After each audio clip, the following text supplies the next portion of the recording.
So we're going to go inside and check out the history of the Mifflin farm here. Is the niece of that Susanna River. So it's been really interesting to try to untangle the family tree in this region because they're all named William, they're all named Susanna, or they're all named John. So you keep coming across the same names and you have to really sort of figure out what all of that means. But anyway, the Mifflins, the new Mifflin family get married in November of 1800, and they're going to settle here on land that is actually owned by Susanna. She was deeded this land when her father died in 1788. So they're Quakers. Two of the more powerful Quaker families in Pennsylvania joining together. And Quakers had been at the forefront of the fight against slavery from 1688. In fact, the first petition against slavery is signed by 4 Quakers in Germantown outside of Philadelphia in 1688. You can sort of see, we have a little bit of it sort of as the background of that exhibit panel over there. Less than 100 years later, in 1780, the legislature of Pennsylvania is going to pass a law that says that anybody born into slavery after March 1st, 1780 will be freed on their 28th birthday. If you're born March 1st and you attain the age of 28, you'll be free. If you're born February 28th, 1780, you are enslaved for life. So throughout the whole story that we're going to tell here today, you have to remember that there is still slavery in York County, in Pennsylvania, from the time I started with you last time, so I'll start on this side this time. There is still slavery in Pennsylvania as all of this is going on. So all of the story I'm going to tell you is occurring. And in fact, the last slave in Pennsylvania does not die until 1862. So during the Civil War, there are still enslaved people living in Pennsylvania. So being Quakers and being kind of part of this network of people who are fighting against slavery, Jonathan and Susanna and their collaborators begin to exercise their Quaker conscience. And Quakerism advocates pacifism, and the slave system is violent, so they're fighting against it because of that, but also because Quakers believe in the inner light of all human beings. So people are equal regardless of the color of their skin. But here in the river towns, in 1804, an event occurs which really brings slavery, the brutality of slavery, front and center to the people who live here.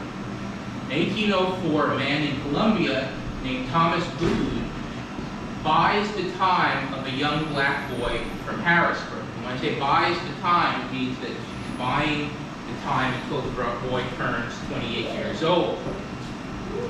And Boone brings this young boy back here to Columbia. The boy's mother is so distraught that she decides to escape and follow her son back down here to Columbia. A conflict ensues because her owner follows her down here, and there's a very public conflict that occurred between Boone and the slave owner.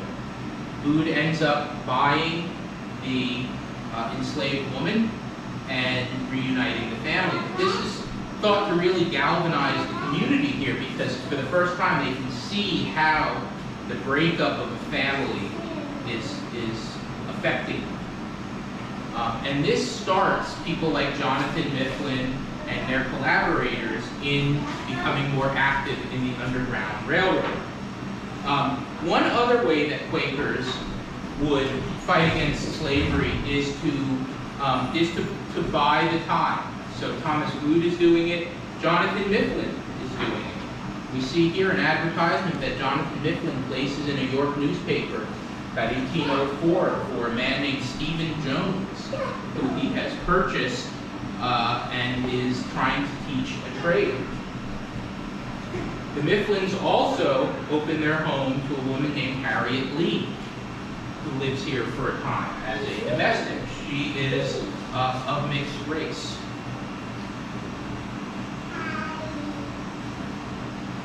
So as I mentioned, as you probably picked up by now, a lot of the Underground Railroad is going to rely on collaboration, rely on people working together. And one of the routes that freedom seekers would have taken started in York City. If they could make it to York and find the home of Charles Barnett, a former congressman, Charles Barnett, his black collaborators would bring the freedom seekers here to the Mifflin House.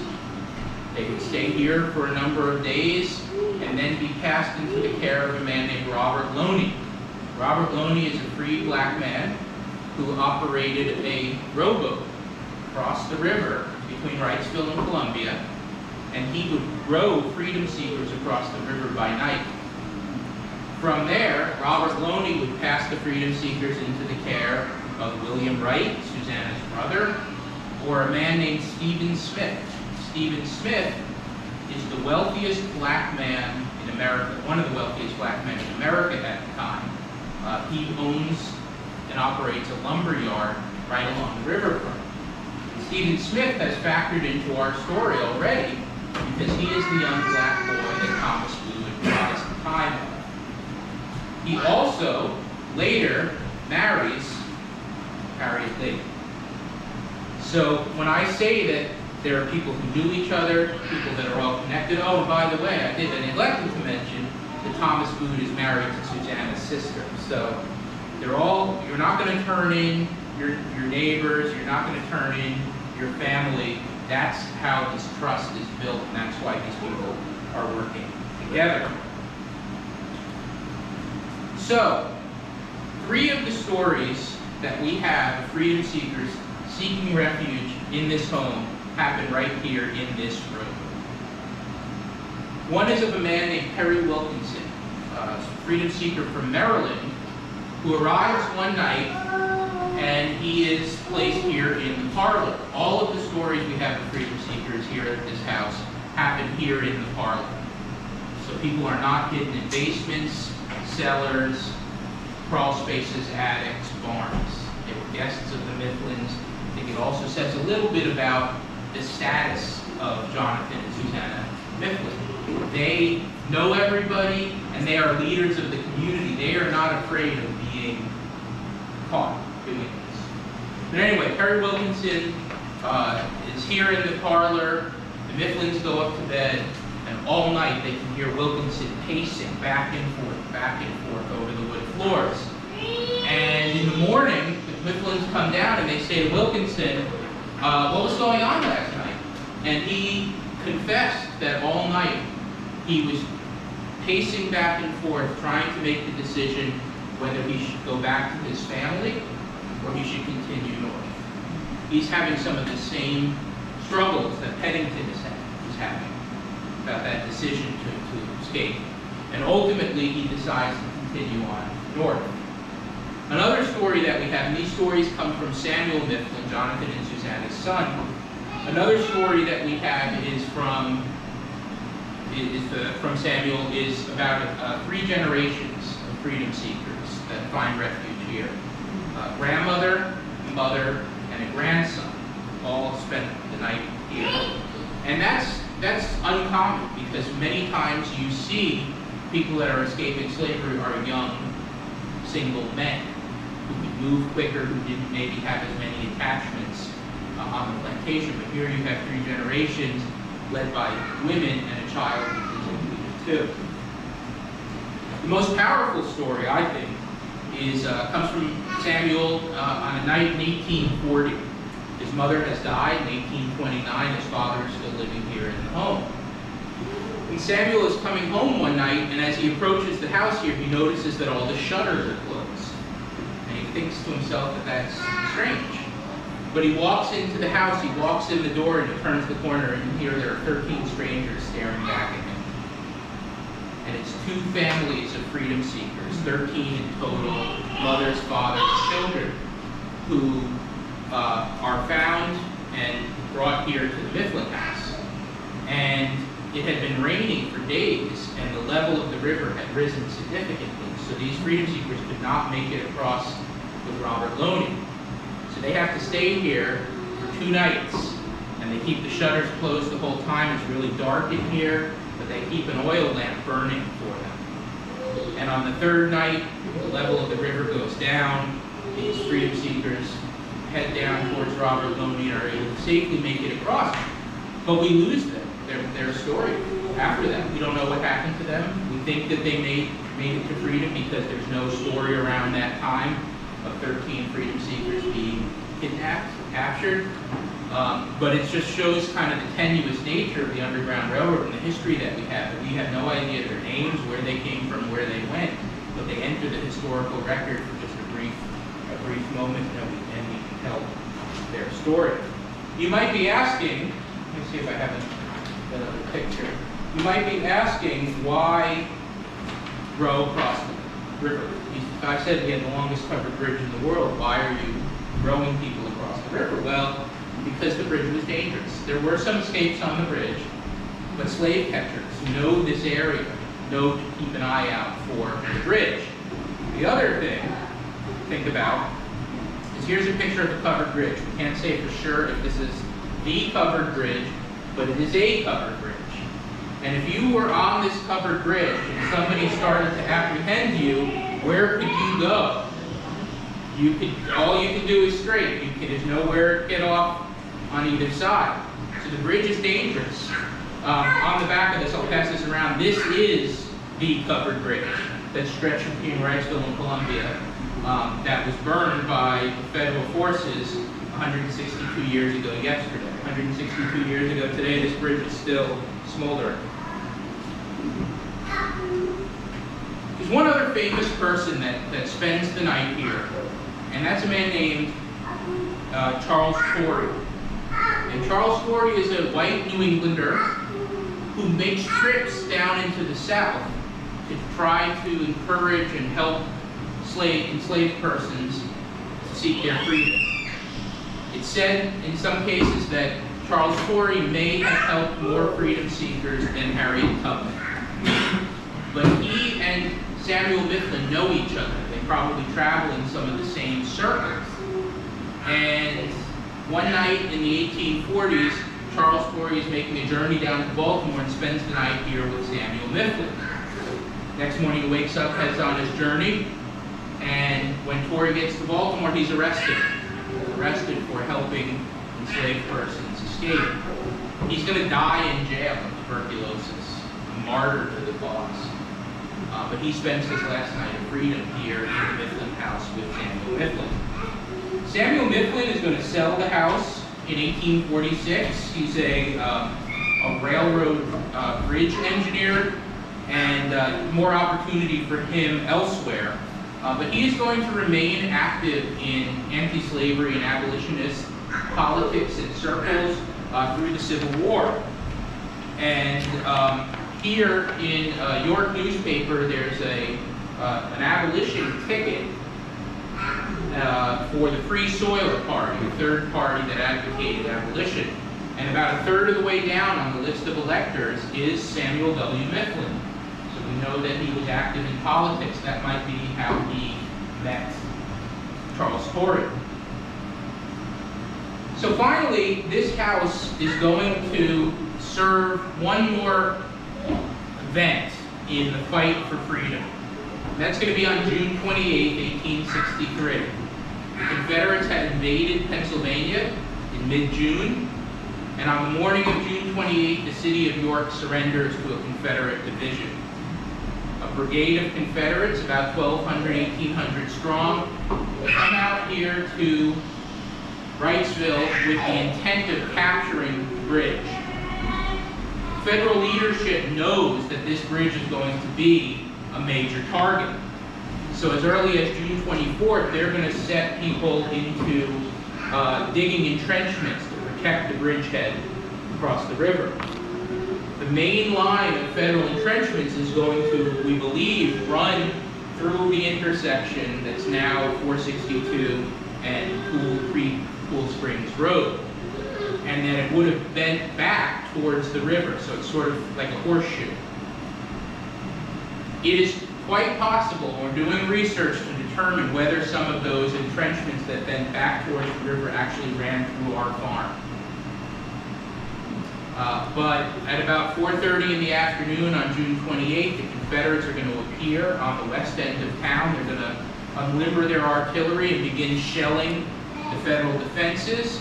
They're also going to deploy infantry on the end, on those lines of the horseshoe, to try to dislodge the Federal defenders, who are just militia units, sort of a ragtag group, but also augmented by 53 black mill workers from Columbia.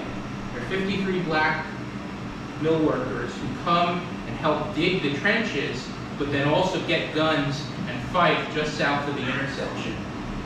And I like to wonder if these 53 black men may have been some of the descendants of the freedom seekers who came through here. Some people did not continue on after they got to Columbia. They found a welcoming community there and put down roots. These are the only organized black men to fight in the entire Gettysburg Campaign. Gettysburg Campaign goes from June 3rd to July 14th. Of course, the Battle of Gettysburg is the major conflict. But in that whole month, there's only one organized example of organized black troops, and that's fighting right out here. And in fact, the only federal casualty of that fight is a black man who loses his life.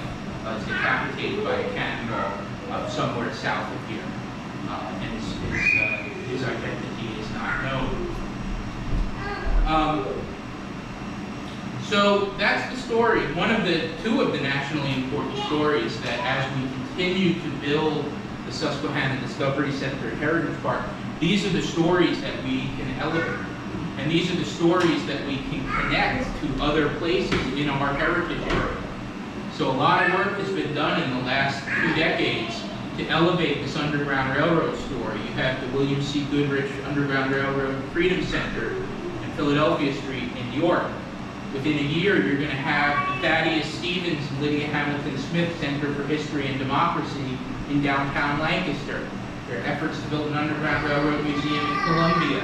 There's efforts to build, well, they're almost finished with the construction of the Crispus Attucks Center for African American History and Culture in downtown New York.